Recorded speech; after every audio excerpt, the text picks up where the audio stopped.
Hello नमस्ते, जय हिंद, जय भारत। आज मैं आपको इस वीडियो में गवर्नमेंट बैंक के जितने हेडक्वार्टर्स हैं कहाँ कहाँ हैं इस टाइप के बहुत क्वेश्चंस आते हैं पेपर में, तो मैं आपको इसके बारे में आज बताने वाली हूँ। जल्दी से जल्दी हम याद कर लेंगे, ठीक है? जल्दी से जल्दी याद कर लेंगे। सबसे पहले आपको पता है टोटल कितने बैंक हैं? 12 बैंक है। तो सबसे पहले जिन बैंकों के नाम के आगे इंडिया लगता है, जिन बैंकों के नाम के आगे इंडिया लगेगा तो उनका हेडक्वार्टर मुंबई में है। जैसे जैसे state bank of India, state bank of India, ठीक है। उसके बाद है bank of India and after this union bank of India, और फोर्थ है आपका सेंट्रल बैंक ऑफ इंडिया। इन चारों के हेडक्वार्टर आपके पड़ते हैं मुंबई, महाराष्ट्र, ठीक है। जिस बैंक के नाम के आगे इंडिया लग जाएगा ना, state bank of India, bank of India, union bank of India, central bank of India, सबका हेडक्वार्टर मुंबई में,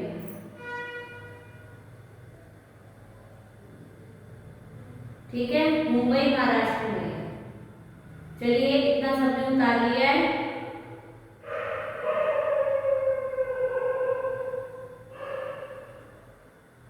देखिए फिर हम याद करेंगे जिन बैंक में पंजाब आया है। देखिए एक तो है पंजाब नेशनल बैंक, एक है पंजाब एंड सिंडिकेट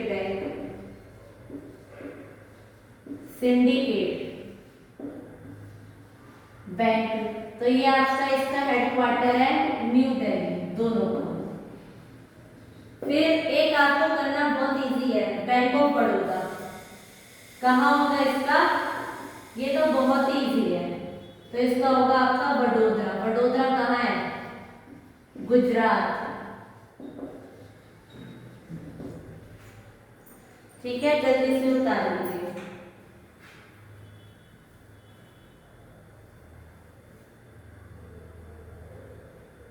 जल्दी से उतार लीजिए। फिर देखिए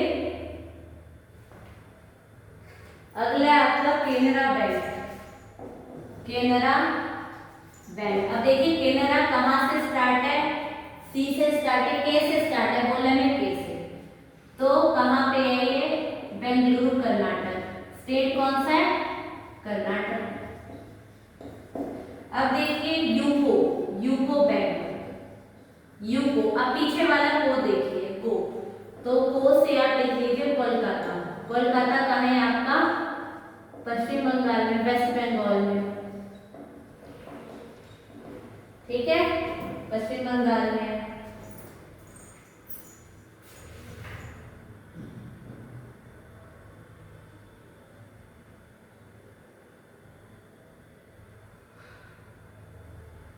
अब देखिए जिसमें लास्ट में इंडिया लग रहा था ना, जिसमें लास्ट में इंडिया लग रहा था, तो उसमें क्या था? उसका हेडक्वार्टर था मुंबई महाराष्ट्र में, ठीक है। लेकिन जिसमें पहले इंडिया लग रहा है, इंडियन बैंक, जिसमें पहले इंडिया लग रहा है इंडियन ओवरसीज बैंक, जिसमें पहले इंडिया लग रहा है, तो ये है आपका चेन्नई, तमिलनाडु। जिसमें बाद में इंडिया लग रहा है वो सारे मुंबई में, और जिससे पहले इंडियन लग रहा है वो है तमिलनाडु।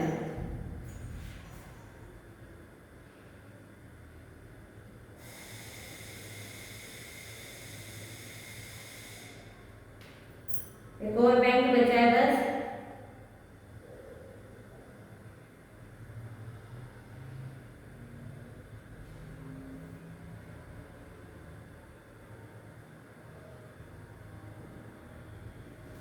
चलिए उतार लिया सबने। इंडियन ओवरसीज बैंक भी हो गया, एक बैंक बचा हुआ है।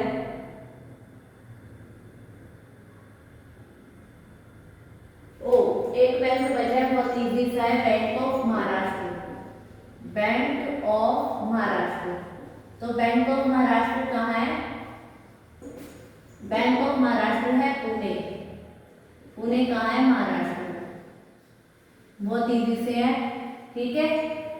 एक बार हम इसी वीडियोस में बैंक का विकास भी देख लेते हैं। आप ये रिकॉर्डेड वीडियो है तो आप इसका स्क्रीनशॉट ले लीजिए, ठीक है। बैंकों का देखिए विकास कैसे हुआ। सबसे पहले आरबीआई की स्थापना कब होती है आपको पता है? आरबीआई की स्थापना होती है, प्रस्ताव आता है 1935 में और स्थापना होती है 1937 में स्थापना होगी, ठीक है। उसके बाद 1 जनवरी 1949 को राष्ट्रीयकरण किया जाएगा, राष्ट्रीयकरण किया गया। 1 जनवरी 1949 को नेशनलाइजेशन, मतलब पहले ये प्राइवेट हुआ करते थे, अब इन्हें गवर्नमेंट कर दिया गया। फिर एक पहले बैंक हुआ करता था इंपीरियल बैंक ऑफ इंडिया, तो 1955 में इंपीरियल बैंक ऑफ इंडिया का नाम बदलकर इंपीरियल बैंक ऑफ इंडिया का नाम बदलकर क्या कर दिया गया? State bank of India. उसके बाद जैसे बहुत सारे बैंक प्राइवेट थे, तो 1969 में 14 बैंक्स का राष्ट्रीयकरण किया गया, 14 बैंक का नेशनलाइजेशन किया गया, फिर इनको गवर्नमेंट किया गया। ये पहले प्राइवेट हुआ करते थे ताकि लोगों तक बैंक की सुविधा पहुंच सके, सरकार ने किया। इस समय हमारे पीएम थे इंदिरा गांधी। 50 करोड़ का टर्नओवर था, 50 करोड़ का टर्नओवर। फिर इसी के बाद होगा 1975 में आरआरबी की स्थापना की गई। आरआरबी मतलब रीजनल रूरल बैंक की स्थापना की गई, ठीक है। रीजनल रूरल बैंक की स्थापना की गई। फिर 1980 पे आप आएंगे तो फिर बैंकों का राष्ट्रीयकरण होगा, ठीक है। 1980 पे आएंगे, फिर 6 बैंक फिर गवर्नमेंट बनाए गए, 6 बैंकों का राष्ट्रीयकरण। टर्नओवर कितना देखा? 200 करोड़, टर्नओवर 200 करोड़। फिर लास्ट में क्या है? 1982 नाबार्ड की स्थापना की गई। ये बैंकों का पूरा सुधार है, ठीक है। ये बैंकों का पूरा सुधार है। चलिए, अगर आपको मेरी ये वीडियो नॉलेजेबल लगी हो, अच्छी लगी हो, प्लीज चैनल को सब्सक्राइब कीजिए, शेयर कीजिए और इस वीडियो को लाइक कीजिए, ज़्यादा से ज़्यादा शेयर कीजिए जिससे सब्सक्राइबर गेन हो और हमको सपोर्ट मिल सके।